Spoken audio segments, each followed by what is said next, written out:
The Trump administration, Tuesday, a judge ordered some 12,000 refugees to be admitted into the United States. The judge ruled that while the president has some power over immigration, he can't override laws made by Congress that set up the refugee system. Welcome Corpsን በተመለከተ በጣም በርካቶቻችሁ በኮሜንት ሴክሽን እየገባችሁ እየጠየቃችሁኝ ትገኛላችሁ። ስፔሻሊ ከሰሞኑ የትራምፕ አድሚኒስትሬሽን ያወጣውን የትራቭል ባን ተከትሎ በጣም ብዙ ኮሜንቶች ደርሰውኛል። ከነዛ ኮሜንቶች መካከልም በዋናነት ዌልካም ኮርፕስን በተመለከተ አዲስ አፕዴት ካለ እንደነግራችሁ ጠይቃችሁኛል። በተለይ ደግሞ ብዙዎቻችሁ ጠይቃችሁኝ የትራቭል ባኑን በተመለከተ ነው። የትራቭል ባኑ ዌልካም ኮርፕስን አፌክት ያደርጋል ወይ የሚል ጥያቄ ነው የጠይቃችሁኝ።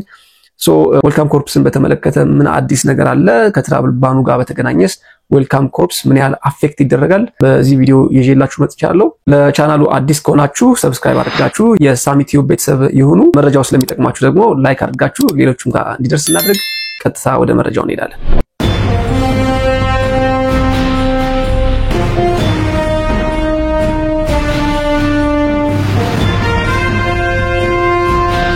ዌልካም ኮርፕስን በተመለከተ እንግዲህ በጣም በተደጋጋሚ ቪዲዮዎችን ሰርች አለው። ከሰሞኑ እንግዲህ የትራቭል ባኑን ተከትሎ ደግሞ ብዙዎቻችሁ ምናልባት ይህ የጉዞ እገዳ ዌልካም ኮርፕስን አፌክት ያደርጋል የሚል ጥያቄ ጠይቃችሁኝ። ከዚህ ቀደም በሰራውላችሁ ቪዲዮ እንደምታስታውሱት የዶናልድ ትራምፕ አድሚኒስትሬሽን እንግዲህ የዌልካም ኮርፕስ እንዲሁም ደግሞ የተለያዩ የሪሴትልመንት ፕሮግራሞችን እንዲቆሙ አድርጎ ነበር። ወደ ኋላ መለስ ብዬ ለማስታወስ ያክል as of January 22, 2025 all refugee processing by the Department of State and Homeland Security has been paused until further notice. እንግዲህ Homeland Security የዲፓርትመንት ኦፍ ስቴት and Homeland Security ሙሉ በሙሉ ምንም አይነት የሪፊውጂ ፕሮሰሲንግ እንዳቆመ or ደግሞ ፖዝ አድርጎ ነበር።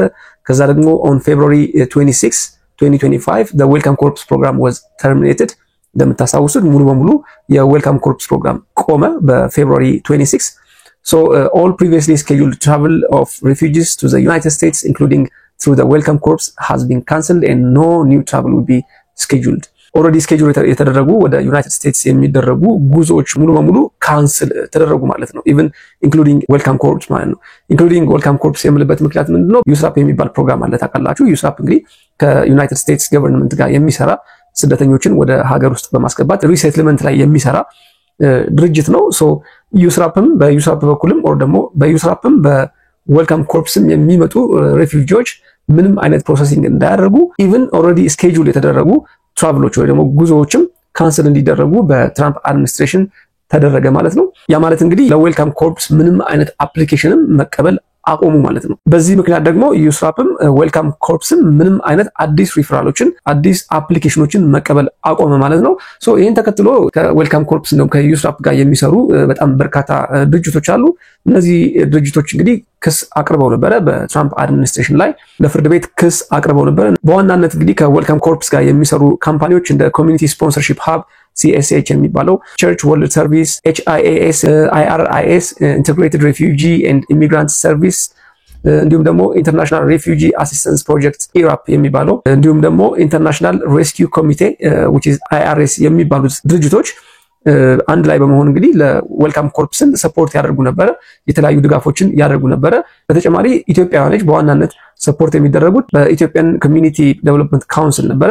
ይህ ካውንስል ደግሞ ኢትዮጵያውያን ዲያስፖራዎችንና ስደተኞችን ሰፖርት የሚያደርግ ድርጅት ነው ማለት ነው። ሶ የትራምፕ አድሚኒስትሬሽንን ውሳኔ ተከትሎ እነዚህ ድርጅቶች በአንድ ላይ በመሆን ክስ አቅርበው ነበር።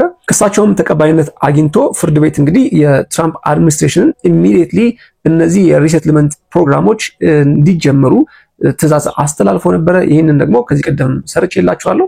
Breaking news to all refugees. If you are a refugee and your Welcome Corps program was approved or you already have your ticket to come to the US, a good news for you is that you can come now to the US.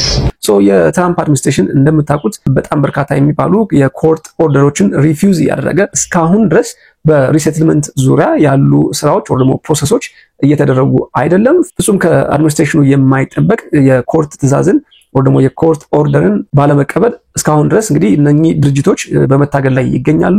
ዌልካም ኮርፕስ እንዲሁም ደግሞ በዩስራፕ በኩል የሚመጡ ሬፊጂዎች ፕሮሰሳቸው እንዲቀጥል በመታገል ላይ ይገኛል። እዚህ ጋር አንድ ልብ ትሉኝ የሚገባ ነገር ምንድነው?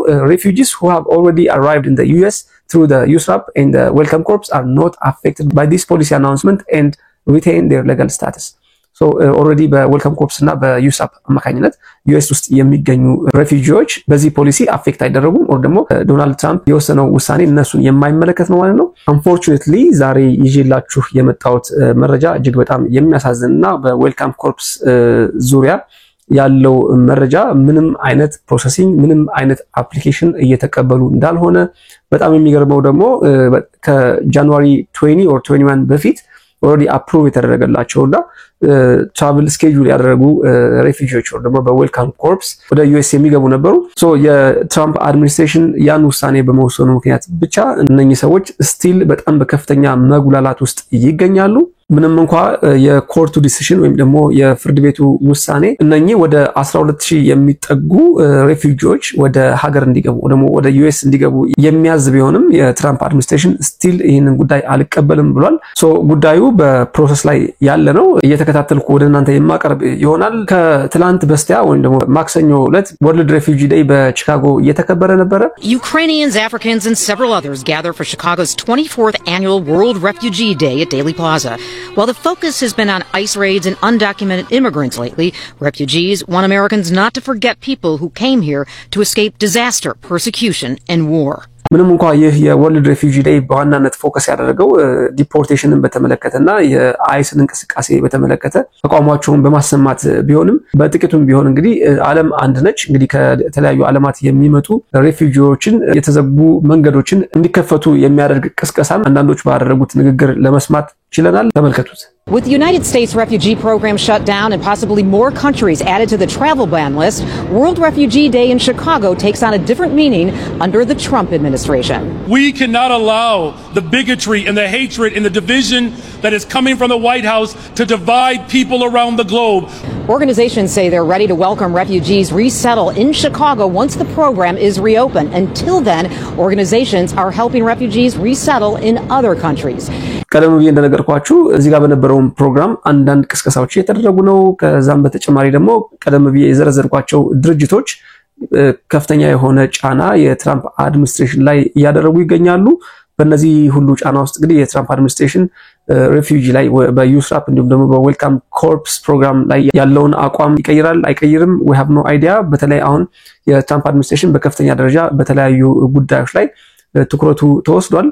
ሶ እዚህኛው ጉዳይ ላይ ምን ያህል ትኩረት እየሰጠ ነው፣ በቀጣይስ ምን አይነት ውሳኔዎች ይወሰናሉ የሚለው ነገር ተከታታይ የማስደምጣችሁ ይሆናል። I am very sorry። በተለያዩ የዓለም ክፍሎች ሆናችሁ ዋጋ እየከፈላችሁ ላላችሁ ኢትዮጵያውያን እንዲሁም ደግሞ የሌሎች ሀገራት ዜጎች እጅግ በጣም አዝናለሁ። መልካም ነገር እንዲገጥማችሁ ደግሞ ምኞቴ ነው። I hope በሚቀጥለው ቪዲዮ ስመለስ ጥሩ ዜና እንደማሰማችሁ ተስፋ አደርጋለሁ። ፈጣሪ ከእናንተ ጋር ይሁን። ታዲያ አዳዲስ አፕዴቶችን ወይም ደግሞ ይሄን ጉዳይ በተመለከተ ተመሳሳይ መረጃዎች እንዲደርሷችሁ ቻናሉን ሰብስክራይብ ያደርጋችሁ ቤተሰቡን ላለው ጤና ይስጥልን።